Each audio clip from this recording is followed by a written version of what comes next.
Welcome to our next exciting journey. This group of videos follows us on an adventure through several states as we move towards our intended destination of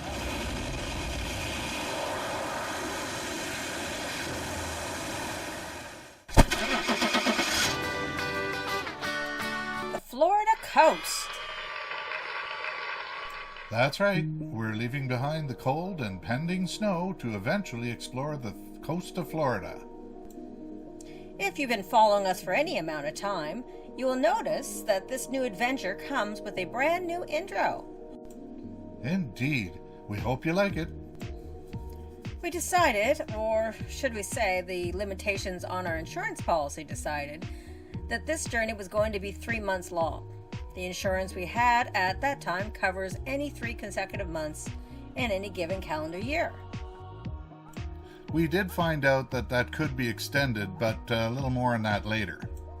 That was fine, as we figured we could get a lot done in those 3 months.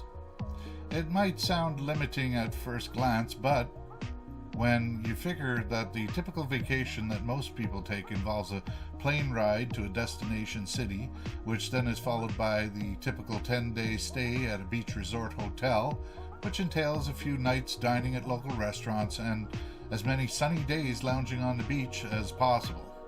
Then a ride back to the airport for a flight back home.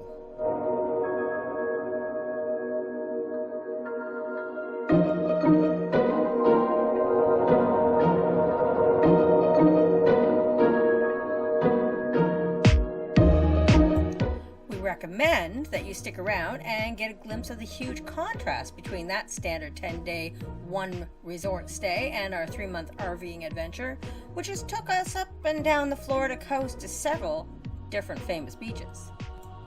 This entailed a mix of various RV resorts, campgrounds, and several adventurous boondocking spots as well.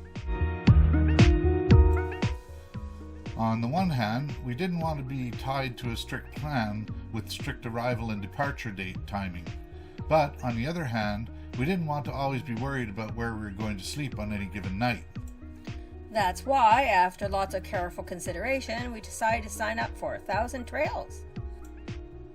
That's right. We had heard a lot about 1,000 Trails from the various YouTubers we watch, and apart from a few small annoyances that were mentioned, it seemed like a good alternative for our particular situation. After doing the math, we decided to go for it. We waited till the last possible moment to sign up just in case something unforeseen popped up, which would prevent us from going on our trip. This means we signed up in the middle of October, as we were planning to leave on October 30th. We decided that the southeast zone would be what we needed for this journey towards Florida, and then the so-called trail collection would be best for once we arrived in Florida. The total charge was as follows. This might seem like a lot, but stay tuned because we go over all the numbers at the end of the video, which shows how we combine the security of knowing that we had this option with the extra bonus of the savings as well. Just a heads up, we did our homework and we knew about the various restrictions. We also know there is a huge diversity of opinions about 1,000 Trails. We just need to say we got this 1,000 Trails deal back in October and have not followed any updates or anything about them since. Therefore, we have no idea what is going on with them now. All we know is what we share with you in this video. Which worked okay for us. I sat down and planned our route in such a way that we could boondock along the way while enjoying the sights and sounds of the places we travel through, and then also make strategic use of the various resorts along the way in order to recharge and freshen up. I say freshen up because, as many of you will know, showering in a tiny RV can be a challenge. Not to mention the necessity for washing clothes every now and then, and just having a day or two to wind down and not have to worry about where we will be spending the next night or two.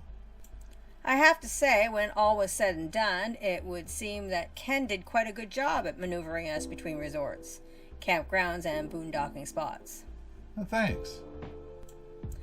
Yeah, it seemed that we had just the right amount of time boondocking in between resorts and campgrounds, that when we got to the next spot, we were grateful for the peace of mind being plugged in and having access to the facilities they offered. That was the goal while I was planning. I wanted to try and mix in enough time to see the sights and enjoy the area, with also being able to have the peace of mind at opportune moments. Not to mention, I threw in a few visits to various hockey arenas along the way as well. That was okay. I kind of enjoyed the games and enjoyed visiting the various arenas. You guys will get to see which arenas we have visited and all the other landmarks and places as well. Yeah, so be sure to join us on this 3-month journey up and down the coast of Florida. Along with various prominent landmarks and famous beaches, you'll also get a surprise visit to another beach on the Gulf side as well. Among many other exciting places, you'll also get the chance to climb on board a famous aircraft carrier in Mount Pleasant, South Carolina, get a drone's eye view of a famous lighthouse in Ponce Inlet, and get to see many various famous monuments in places like Washington, D.C. Oh, and did we mention several famous beaches along the coast of Florida? We don't want to give away too much, but just wait till you see where we spent Boxing Day. Oh yeah! So be sure to subscribe and click the notification bell so you get notified whenever we put out a new video. That way you won't miss a thing. It's so nice to have you along with us on this journey. Thank you for joining in, and we hope you will stick around and enjoy all the sights and sounds and interesting people we come across along the way on this latest trip we called Destination Florida Coast. Oh, and for those of you wondering about the cost averaging for the 1,000 Trails membership, the quick breakdown goes like this.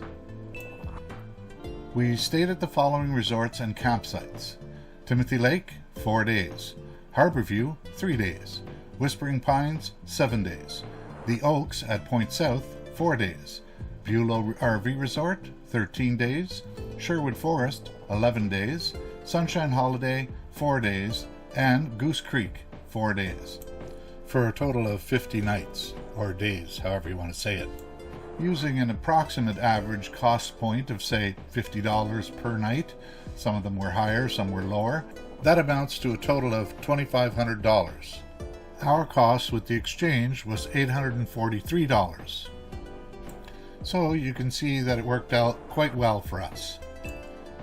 Yes, we did have to work around some of the minor restrictions, but we knew about them going in, so we planned for it. Anyway, thanks for watching. Ciao for now.